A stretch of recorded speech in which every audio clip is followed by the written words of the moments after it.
Hello YouTube family, કેમ છો બધા? મજામાં છે બધાને. જય માતાજી મહાદેવ. સ્વાગત છે આપણા મસ્ત મજાના નવા બ્લોગમાં. મસ્ત મજાના બપોર પછી આપણે જવાનું છે હનુમાન જયંતિ ને, એટલે આપણે મણિંદન એવું હશે આપણા ગામમાં, એટલે હનુમાન દાદાએ જવાનું છે. દેવ તૈયાર થઈ ગયો છે. દેવને બધા જાય ત્યાં થોડુંક કામ કરવાનું એ બધું હોય, એટલે અહીંયા જવાનું છે. સવારમાં આપણે ગયા હતા માતાજીને માંડવામાં, કેમ કે ચૈત્ર મહિનો ચાલુ થઈ ગયો છે. માતાજીને માંડવા તો હોય, માંડવાનું કાંઈ આપણે શૂટ કર્યું નથી, વિડીયો બનાવ્યો નથી.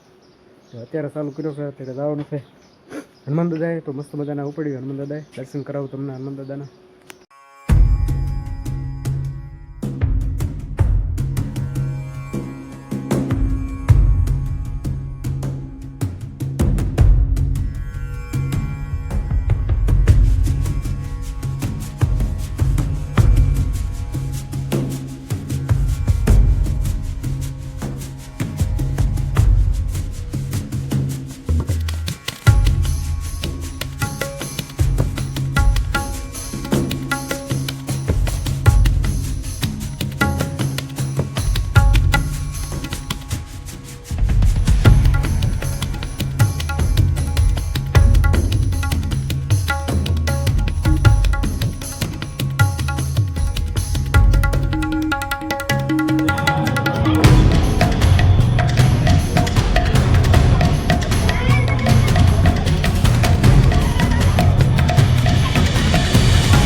પેમેન્ટ તો મને આવ્યું નથી, તમે ખાલી નામ એમ દઈ દો એમ કેવું.